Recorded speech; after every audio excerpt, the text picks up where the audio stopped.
Hi, I'm Bill Benson. I'm the artist responsible for this solo show here at the Saltonstall Foundation for the Arts.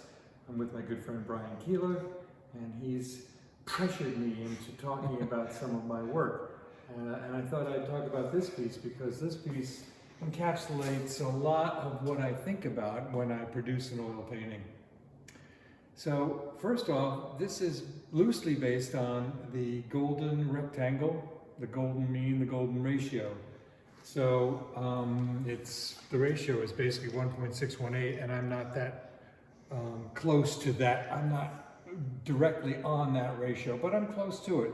And for this reason, when we take this rectangle, which the Greeks thought was one of the nicest rectangles in nature. Can I ask you a question? Sure. So you said the rectangle, but what's the square here in the center? Well, this is the square taken out of the rectangle. And when you take the square out of the golden rectangle, you produce another golden rectangle here. So then when you take the square out of that, you'll produce another golden rectangle here. So it has this ability to let the eye flow into the direction you want it to, in and around the gorgeous dimensions that are the golden rectangle. So that's why this square and this circle exist in this part. And the other golden rectangle would be here, and I don't have a square taken out of it, but I have circles that suggest maybe there could be movement that way. Oh yeah, here's another circle over here. I didn't see that. Didn't see that before. Right. So, and then you see that there's a lot of abstract, very thin paints that are mixed with, I use my oils and I mix them with thinner and varnish. And by varying the degrees of varnish to thinner, I can get different movements of the paint in an abstract way. So this is, pretty well brushed on, and then I'll drop thinner on top of the varnish and it'll give me open spaces of drips. Wow. And in those drips, I can go back and I can add a glaze of ultramarine blue to get it to glow more than it would if it was simply an impasto mix of ultramarine blue and a touch of white. It has almost a stained glass effect as it comes through. You can see how it pretty much glows inside the shadows of these trees. Got another question. Do you work on toned canvas or is it white linen or canvas? It's white when it's stretched, and it's linen, pre-primed Clausen's linen, because we get almost back to the priming right here. And then I do these washes and drips. I had the circle there so you can see the washes, and some of the opaque impasto paint is actually going inside and outside of the abstract thin paints. Yeah. And how about the location of this one? This is, if you go up the West Hill on Bostwick Road. Oh yeah. You're going to pass some farms down there, which I've also painted, and there are cows over there, and I have cows in my repertoire here. So I'm up at the top, pretty much the top of Bostwick Hill, going back, this is headed east, and Route 13 is down the valley down in there. Yeah, it's near our friend Gretchen Herman's house. She owns this painting. Oh really? Yeah, and she bought it for that very reason. Wow, how cool is that? Yeah, so it's late in the day, and I know that's the time of day you like to paint too. The golden hour. Golden hour. So you Yeah. get these long shadows from the trees across the road, and this golden hue to the light. So that gold is the complement to my blues, and so that's where I'm playing around with the complementary colors of orange and blue, but they're subtle.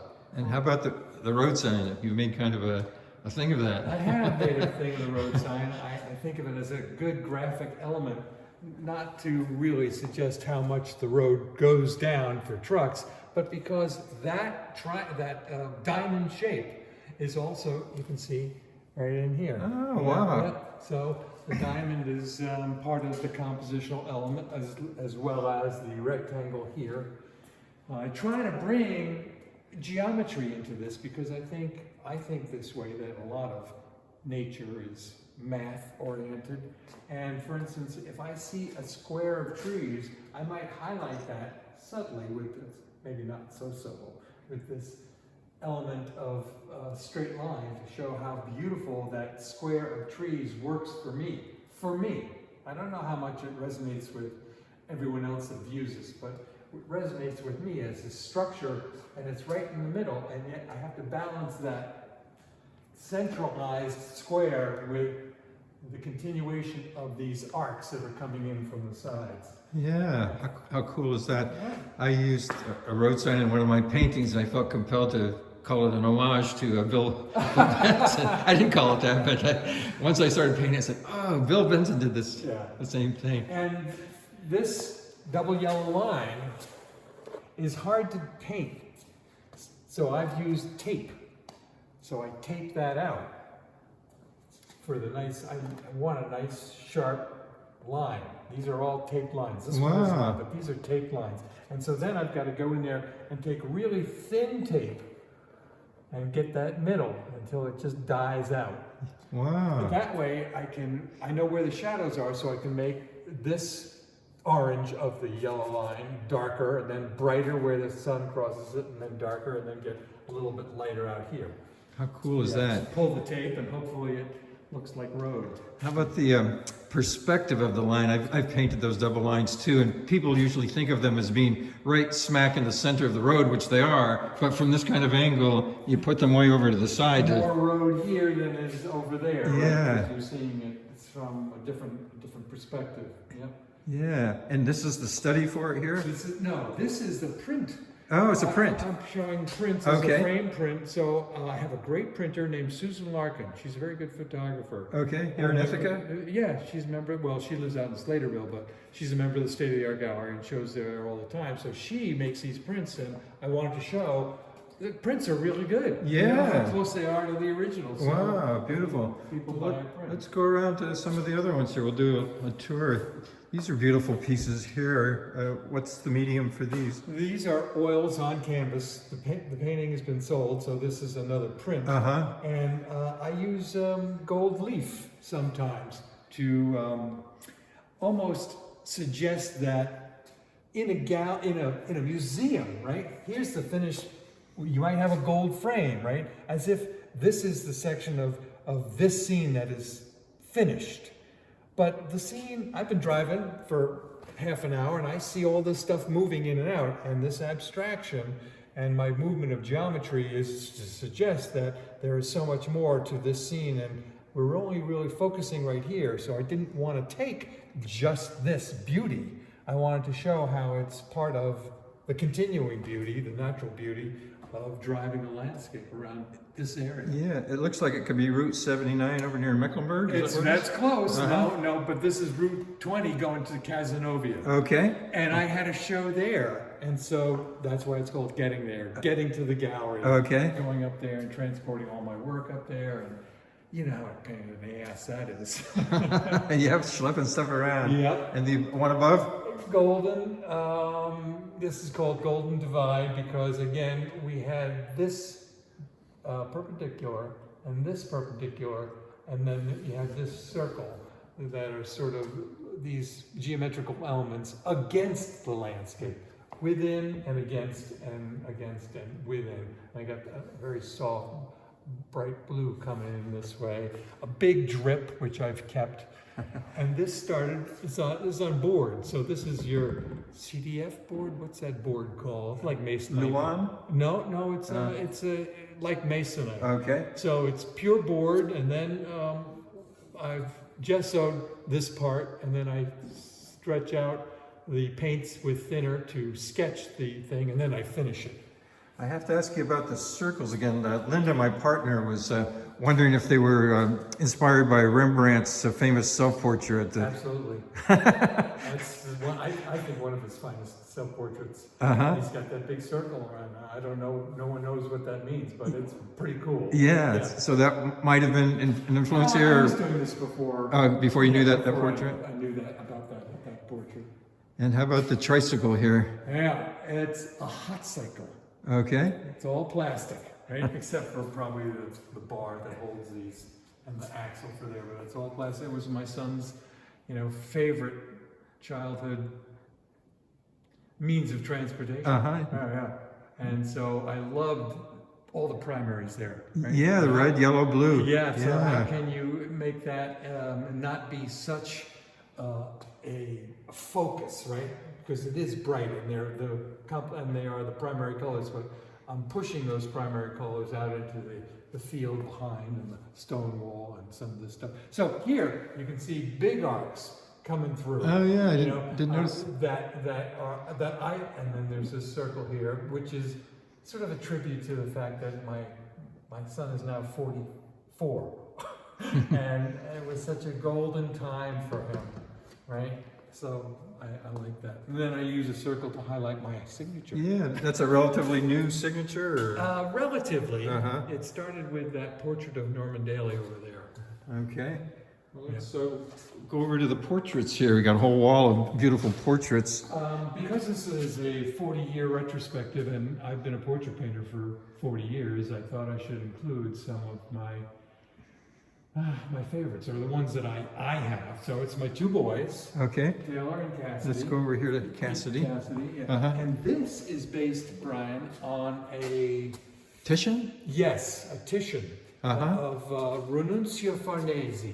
And it's a young boy of about 16 or 17 with big black cloak hanging off his shoulders and a velvety tufted vest. And you did a copy of that painting, didn't you? Yeah. And so my son was getting ready for school, and he kind of did that, off the shoulder. I said, "Hey, hold it," and I took some pictures and produced this back in '91. And I think we saw the same Titian retrospective at the National Gallery of Art in DC. Yeah, it was great. It was great. Beautiful. I do a lot of these smaller portraits to keep my hand in portraits. So when I get a commission, I haven't been 6 months without painting a portrait because I want to keep my skin tones working. Yeah, they're all just beautiful, exquisite. And this one of Sadie here, based on Vermeer's painting. Girl with the pearl ear, and she loved that painting. So I said, "Well, why don't you put something on that's kind of like that?" And I'll let you know, this is the exact size of the Vermeer, and her head is exactly positioned where the Vermeer is. Nice. Just beautiful. Beautiful. How about this gentleman here? That's an exquisite portrait. J.P. Dunleavy. I sold that yesterday. Really? Yeah. To the model? No, he is a famous author. He's now passed away. Okay. He is the man who wrote a British novel called The Ginger Man. Does that ring a bell? I don't think I've heard of that. I didn't know who he was either, but I was back in, 2014, I was getting the New York Times, as a physical paper, along with the magazine. And then the cover of the magazine was he was full figured in front of his Scottish castle. And so I took the little image of his head, which was this big, and I blew it up because look, such a cool face, right? I just wanted to paint it. Again, I'm not going to sell it to him, obviously. I didn't even know this would happen, but just to keep my hand in portraiture. And how about this one of this woman? This is an exquisite painting here. They're all great, but Judy was the director of the Saltonstall Foundation. Oh. She started as the chef here because she was one of the founding members of Moosewood. Oh, really? What's her last name? Barringer. Okay. Judy Barringer. I think it's Barringer, and not Barringer. Okay. And so when I became a member of the board, I became a very good friend of hers. And then when I was made chair of the board, I hired her as the director, interim director, until we got Leslie. I finished that 3 weeks ago. Oh, really? And I knew she was coming. Okay. And so I didn't want her to see it. So I met her at the door and said, "Hey, Judy, how are you doing?" And her partner, Nancy, had just seen it and comes around the wall and she goes, "You're not going to believe it." And Judy came around and looked at it. She came to me with tears in her eyes. Wow. "Oh, Bill, you're so sweet." I just have to appreciate the beautiful subtlety of those kind of cool grays. The tones in there. And you know who really led me more to that? And you can see the beautiful neutral tones here, which aren't as expressed here. There's some of it here, but it's mostly not as beautifully toned out, neutral tones as that one. This woman showed me more about portrait painting than any stuff I've ever seen before. Really? Her name is Frances Bell. Look her up. She's probably one of the best portrait painters in Great Britain. Wow. And when I saw her work, I told Sadie, I said, "I have a different idea of total different approach to portraiture." And then she's an example. Wow. Of a different approach. Just incredible. Incredible. Well, let's walk around here to some of these other ones here. Lawrence Ferlinghetti, you know who he is. I do. The nuclear. No. It's a different. Yeah. This guy was it was the owner and founder of City Lights Bookstore in San Francisco. Ah. He is the one that gave the Beat Poets their foundation and a place to have. He published Howl for Ginsberg. He had Kerouac giving recitals and talks at his place. He's very famous in the Beat generation. And what's your connection to him? I don't have a connection to him, except that I love Kerouac. And I started reading Kerouac back when I was a teenager, and then I got into Ginsberg and Corso and all the Beat poets. So he had passed away by the time I was going to do this. So what I did was I found an interview with him. And throughout the interview, I kept doing screenshots on my computer. So I got about 7 or 8 pictures of Lawrence from those screenshots and put this together. Okay. Yeah. And how about this beautiful still life here? I'll just tell you I what. have a thing for peaches. What's that? I have a thing for peaches. Anything to do with the Almond Brothers? Eat a peach or nothing to do with that? What I like about the peaches, it's got that fuzz. And you can't produce it. I mean, you can. I've seen painters do it. Like after they finish painting the peach, they'll wait for it to dry and then they'll take some white on a bristle brush, right, and just try to brush over it to give it that fuzzy peach thing. But peaches are fuzzier. These are early. I mean, this is back in '93.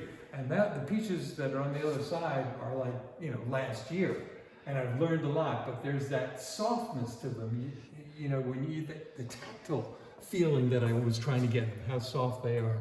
And of course, there's the orange and blue, right? Again, we're going with complementary colors. So you can't get so much reflected light like you could have an apple with a shiny. Exactly. They have no reflective quality to them, really. And this beautiful Oriental rug here, and the skull harkening back to the Vanitas paintings. Vanitas, absolutely. And boy, have you painted an Oriental rug? It's a pain in the ass. It is. It's just a lot of work. Yeah, I recently did one. And we know that a lot of Vermeer had an Oriental rug either on the table or hanging as part of his opening to the scene. So this is a sort of another nod to Vermeer and the Vanitas thing. I had a doctor's son gave me a skull that was in his father's office. Yeah.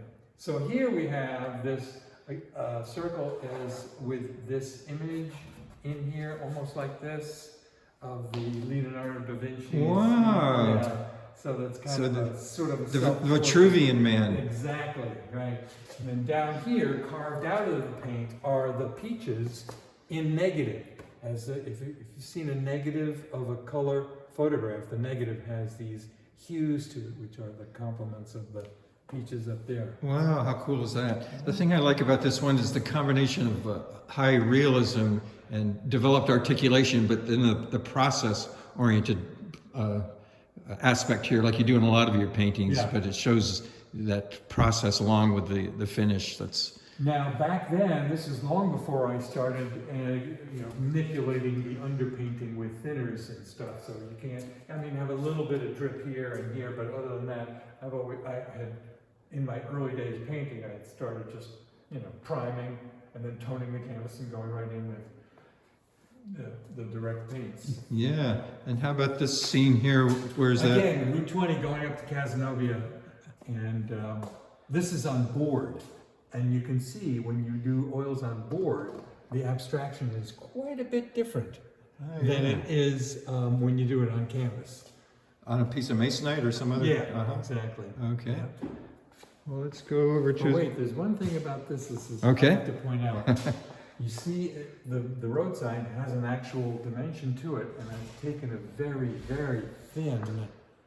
I taped it out and put the shine of the sun on the edge of the road sign. Oh, you can see it here. Cool. I'm glad you pointed that out. I might not have noticed that. Yeah. So you did that with tape? Yep. Yeah. Very nice. It's Sadie there. Come on in. Okay, yeah. Hi. And this is a Ithaca street scene Ithaca here? street scene, Green Street looking east from around Route 13. I may have come in from 13 and Green Street. Uh-huh. And I figured this was a time where I can explore every iteration of green that exists. Uh-huh. But what I don't have, a little bit of it here, is the phthalo green, which is really a bluish green, you know, Uh-huh. which is not my favorite color. I think that's why I kept it to a minimum. It looks like a lot of chromium oxide green, Yeah, maybe? a lot of that, yeah, Uh-huh. yeah. And olive greens moving into the warmer olives. You even have some nice rust in there, kind of a complementary color to the green. Yeah, yeah. Beautiful. And then I have this gold leaf in the arc because I wanted to give the impression if you went down the street in sunlight, you know, through the windshield, you'd have that flickering, Oh, yeah. the flickering of light coming on and going off. Yeah. Wow, how cool is that? Yeah. All right. And this one I remember seeing. This is a print Uh-huh. of a painting which is now. Looks got- like you must have used pure white there in the reflection. Yeah, and you know how I did it? And this was ballsy. I mean, it was scary for me. I had completed the painting, right? 2 months of painting, complete. This was all like this, dark blue. And I knew I'd wanted the flash of sunlight on the water, the flickering water. So I covered this, the painting is big. The painting is basically 4 feet by 3 feet. I covered this in paper. And I had some white paint and a wide brush, a house painting brush. And what I did was I practiced, and then I stood to the side and I just threw the paint, flicked the paint onto the canvas, and you can see how where it's been thrown. Cool. Yeah. My Then I pulled the tape off and it worked. My battery's running low, so maybe we can go over here and complete it before it dies. So This is part of a diptych I had. This is going south. My house is right over there on Floral Avenue. Here's the inlet. And then I had another one which got sold, which was looking north. okay. And I find these are very good, beautiful graphic elements, along with, you know, this curve, and this curve, and this curve, and this curve, you know? All these beautiful geometric shapes Yeah. that I feel, well, that I see in nature. Yeah, I love it. Yeah. And the cows, you have a whole series of Whole short- series of cows. Uh-huh. Why? Because they are abstract. I mean, in their being, right? The black and white, it's just Uh-huh. so cool. Well, this one's obviously a little bit more real than the others, but I love, like, this is called the herd, and black and white's going back and forth, and yet we can see the heads in there. And one more thing, see this, Greg? Yeah. When you draw it with charcoal on the easel, you bend the easel, not bend it, but you tilt it towards you so that dust falls down on the floor and not on your painting, Uh-huh. your drawing. So I figured, well, let's put it the other way and see what happens to the charcoal dust when you draw, and it fell in direct, you know, straight down. So here it's really heavy, so you can see how dark the dust is coming off of these areas, right? And then lighter where there's not much. Yeah, it was pretty cool. Cool. Yeah. And let's conclude with this one here, the last one. It's my wife's favorite painting. Okay. She cried when I sold it. And what's the title of it? The title's Perry City Road. Oh yeah, I know that road. Driving up around Perry City Road, I saw this and did a quick sketch, quick drawing sketch, and then I came back with some photographs and produced again the gold leaf on the canvas, as if, you know, the beauty of the landscape can barely be contained within this frame. So. And to conclude, maybe if you just tell us when the show goes to and where it's at. I don't know if we mentioned where we're at here. Where we're the venue. Saltonstall Foundation for the Arts on Ellis Hollow Creek Road, it's Ithaca is the address, but I think it's more closer to Slaterville. I'm not sure. And it's open only on the weekends, Saturday and Sunday from noon to 5. And we're having a closing reception with bourbon on May 25th. I'm going to ask you one other question. I love your nudes and your drawings. I'm just wondering why you didn't have those included. Just too much? Uh-huh. Yeah. Okay. Yeah. No real space for it. Okay. Now, one more thing. This painting of my son in 1981 was the first oil painting I ever did in my life. How about that? Yeah. Well, I'm glad we got to see that. 1981, you didn't start painting till Till then. 81. As long as we're talking about that, mention a little bit about your non-training. You said you're basically self-taught. I was, I graduated Cornell Fine Arts, and there was no one up there who was painting representationally or in oils. Uh-huh. So the painting department was buy some acrylics and start throwing things around. So I had no one to teach me. I should have been at a different school, maybe RISD, I don't know. Uh-huh. But once I got out of there, I wanted to paint representationally, and so I taught myself. Wow. And the best teacher I ever had up there, Wheelock Torrens, was Professor Daly. Yeah. Daly, who produced an incredible show called The Civilization of Lurels. So he did all this pottery and sculptures, and he created an entire civilization that he put on display at the museum up there. And did you do this from a sitting or Yeah, from? well, I did all the drawings from a sitting, Uh-huh. and then I used photographs. And he and I talked about Whistler. And in Whistler, he signed many of us with that little butterfly on the canvas. So we talked about that, and this is the first time I used this as a sort of a Chinese chop. It's a graphic element of my signature, and so I didn't have to write out W. Benson or whatever. And there is, I put that up there to show people what my... Oh, above the door there. Well, let's conclude with it. Complete with the herd, just on the herd. Every painting's so good, so it's hard to. But again, the abstraction, the connection or the disconnection between the abstraction of the cows and the literal representation of the field back there. I love that juxtaposition. Yeah, it's an incredible painting. Great composition. Oh, thank you. Yeah. Thank you. As a matter of fact, I had gotten this far, and this cow was legs coming down here, and it didn't look right. I called my son. I said, I'm having trouble. And I sent him a picture of it. I said, I got to do something down here. I don't know what. And he's going back and forth. And then it came to me. It didn't actually come from my son, but oh, I know. I'll put a head in there. He's lying down. Oh, yeah. I'll put the cow's head in there. Okay. Yeah. Very cool. Okay, so thanks so much, Bill. And It was a joy talking to you and about my work. Take care, Brian. okay, thank you, Bill.